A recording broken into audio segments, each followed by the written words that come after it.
It's a beautiful day in this neighborhood. It's a beautiful day for our neighbor. Would you be mine? Could you be mine? It's a neighborly day in this beauty woods. A neighborly day for our beauty. Would you be mine? Could you be mine? I have always wanted to have a neighbor just like you. I've always wanted to live in this neighborhood with you, so let's make the most of this beautiful day. Since we're together, we might as well say, would you be mine? Could you be mine? Won't you be my neighbor? Won't you please? Won't you please? Please won't you be my neighbor? Hello again, television neighbors. Here we are visiting again. I got 3 things I would like to show you. This is the flower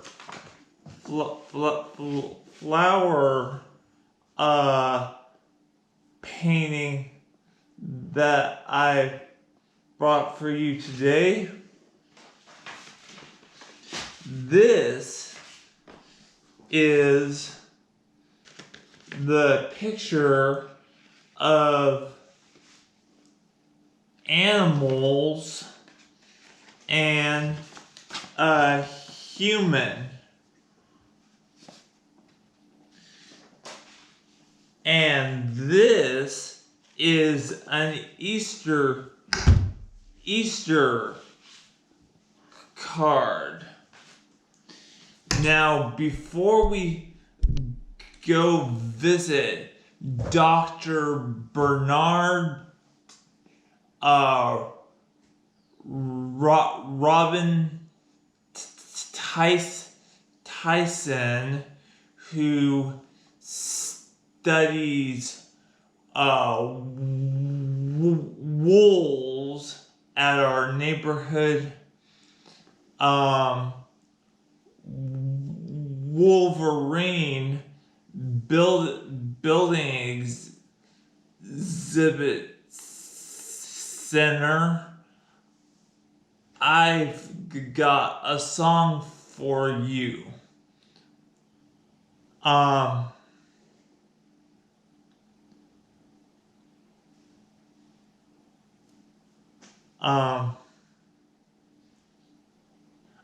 like to have a place of my own.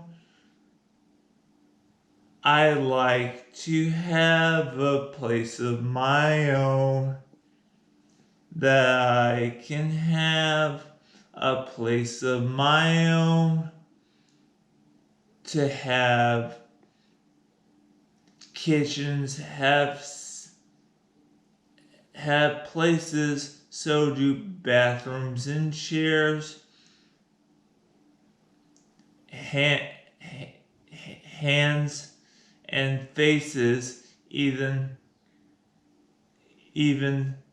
faces and chairs. I like to have a place of my own, a place where I can be by myself.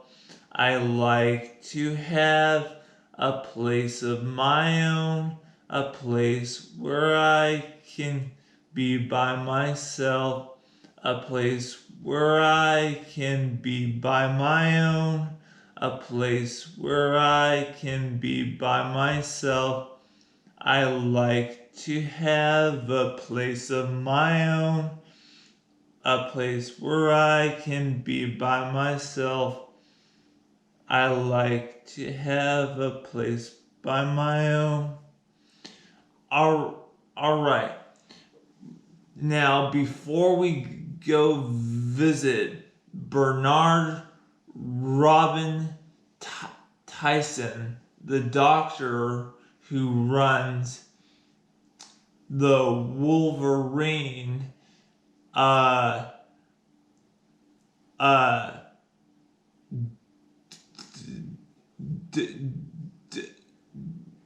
study center for youth, we have just enough time for some make-believe before we go to the place where Dr. Tyson discovers wolves at the neighborhood's center of Wolverine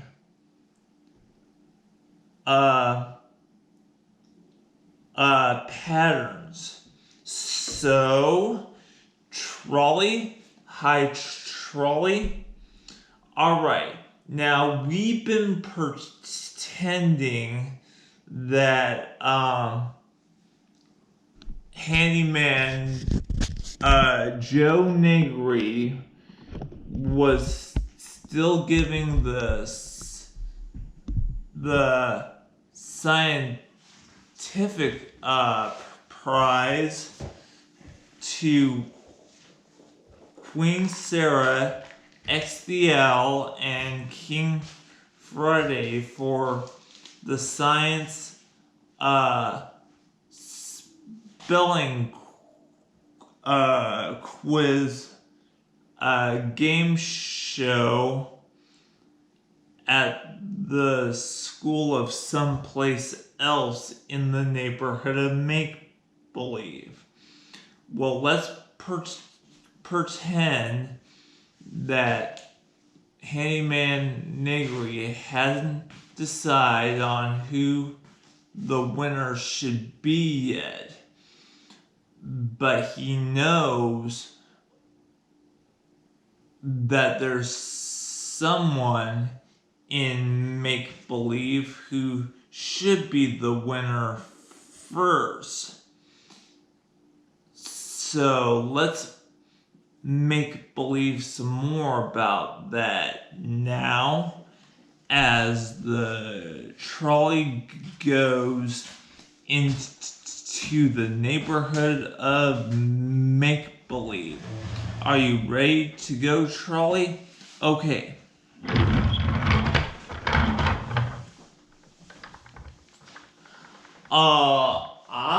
I think you're doing a grand job deciding who the winner is, Handyman Negri. Well, X, how nice of you to compliment the judge. Is your entry in the running?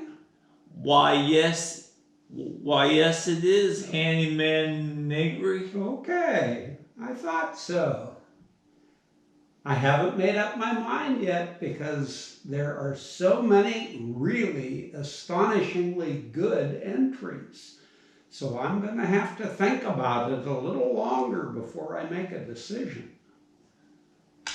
Why, hello, dear. It's Queen Sarah again. Hello, Queen Sarah. Oh, Your Majesty. You just brighten my day every time I see you. In fact, every time I even think of you, it just cheers me up. Now, I heard from XDL that you haven't decided to announce the winner of this year's science quiz game show in the neighborhood of make-believe. Well, that is correct. I am still thinking about all the entries and all the hard work that went into them, and it is a really tough decision for me. In fact, I may give the award to everyone who entered because they're all so good. Well, you'll have to think of a winner soon, dear. Oh, I will, Your Highness. Don't you worry. Handyman Negri deciding judge of the winner of the science quiz game show host, I presume? You presume correctly as usual, Your Highness. It is I, Handyman Joe Negri. I understand that you need some help in deciding who the winner is in the neighborhood of make-believe? Well, I don't know if I exactly need some help.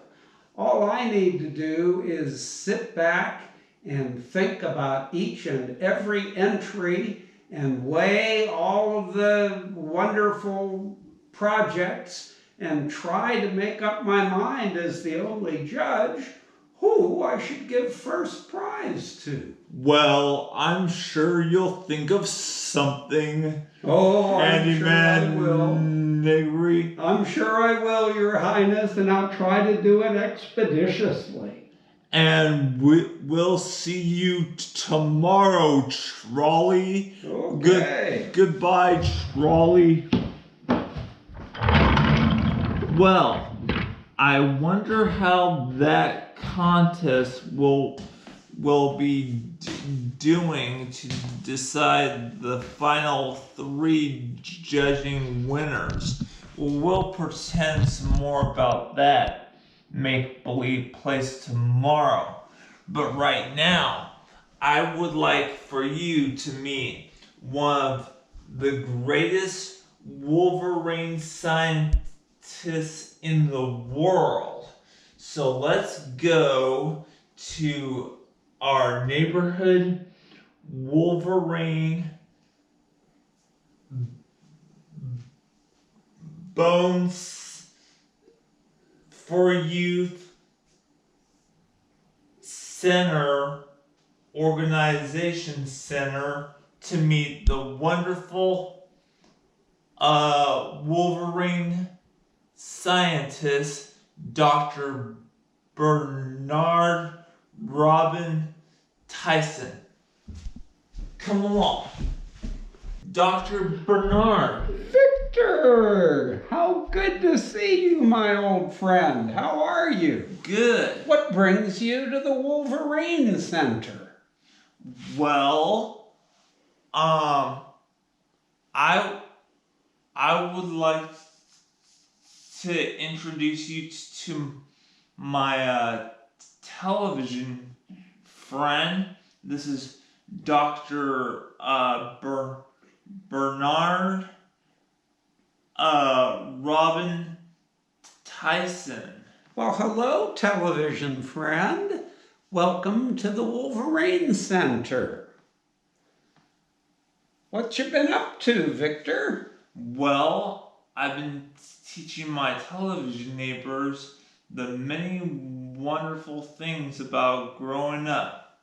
Oh, well, that's important, because youngsters are learning everything for the first time. Every day it's something new.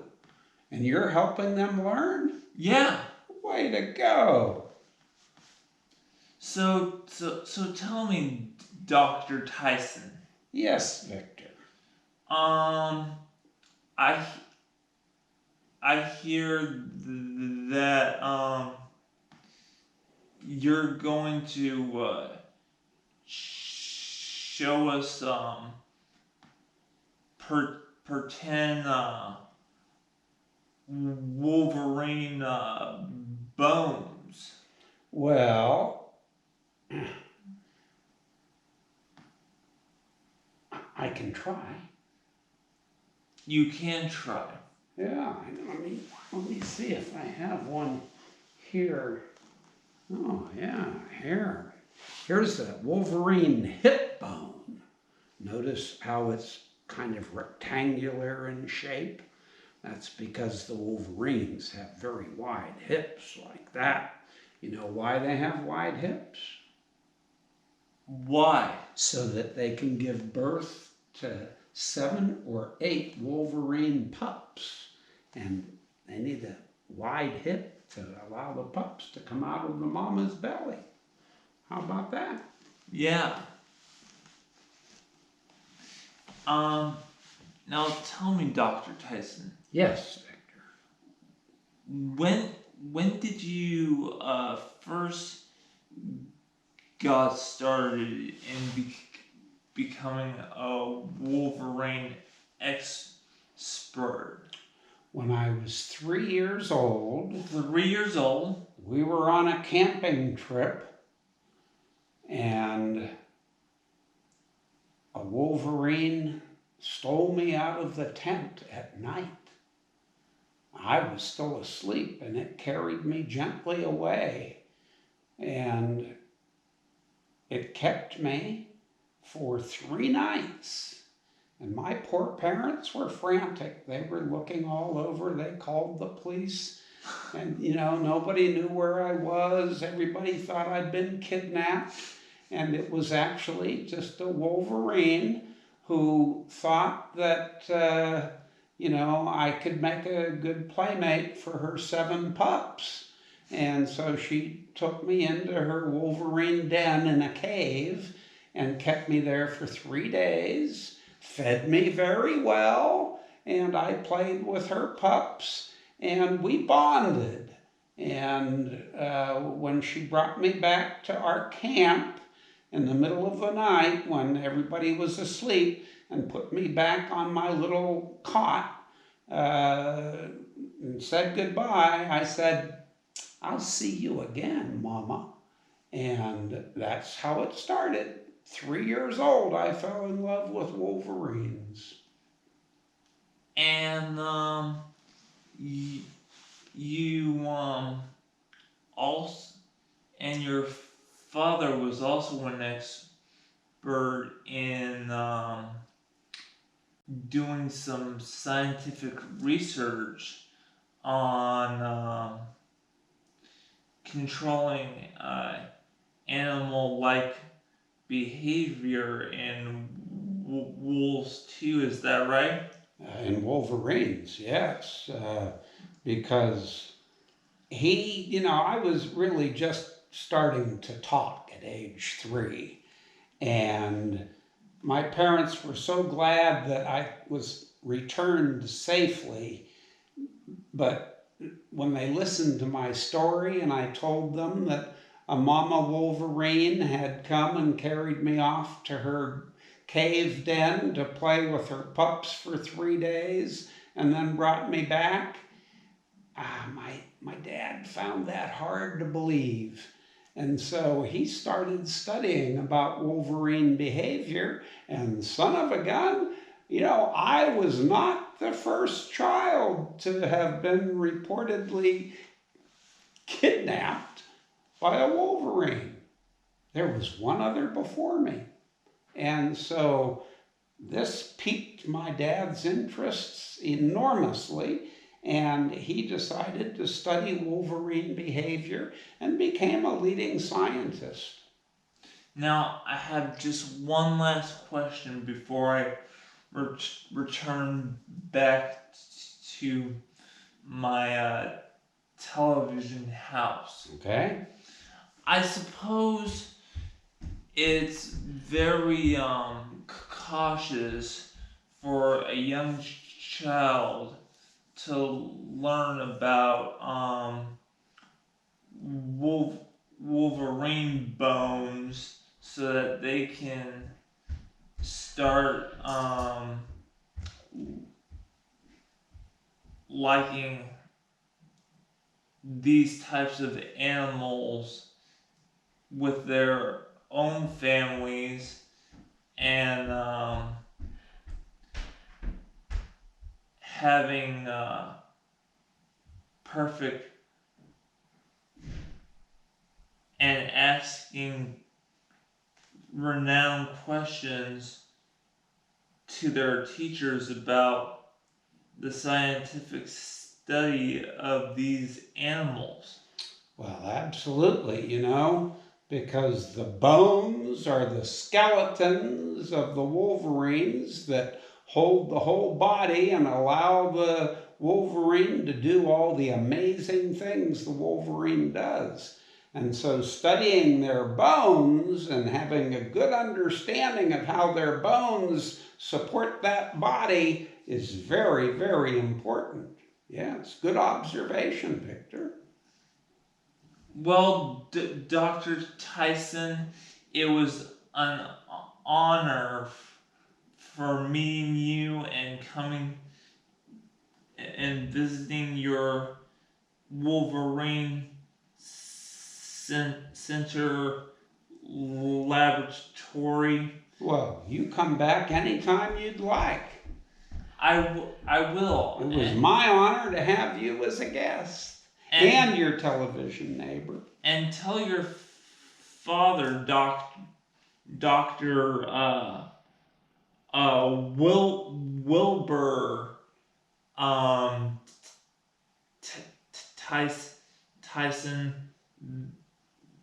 that Victor sends his love. Wow, I'll be certain to tell him that, Victor.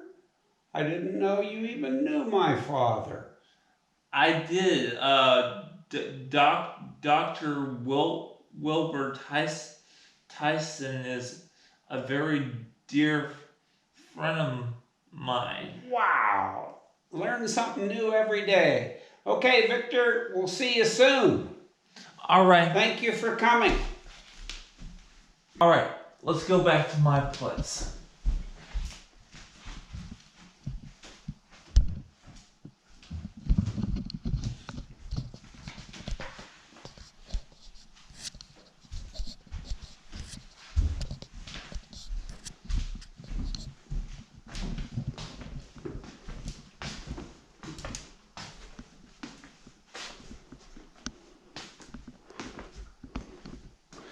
That chair looks perfect.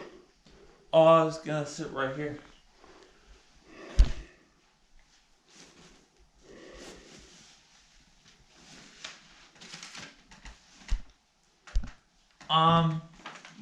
You know, television neighbors, it gives me such a colorful feeling to be able to know that I like you just the way you are, and having to show you all the beautiful things around you that you can find many different things about animal-like behavior in your own heart. And when you find those things in your inner peace and beauty and rejoice, it can give you a very sweet feeling to know that you can believe in those feelings too, and be able to practice some of the best memories in your heart and in your inner soul.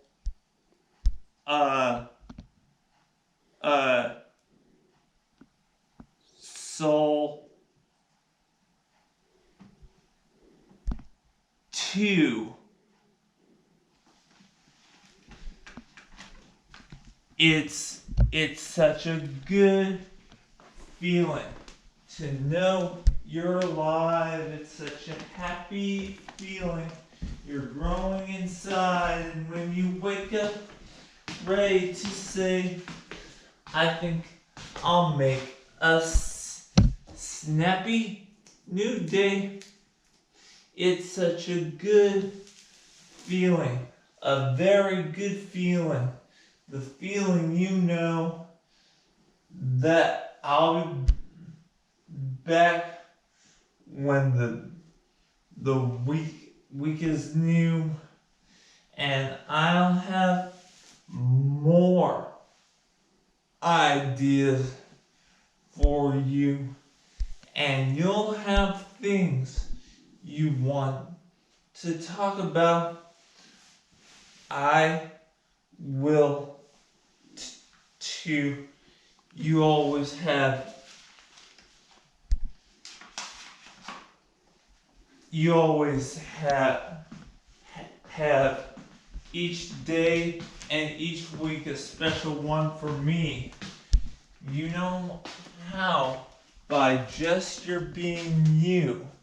There's only one person in this whole world like you, and that's you. And you can find inner peace with the ones that you love the most. And that's what I like about you. And I'll see you tomorrow. And I love you, television neighbors. Goodbye.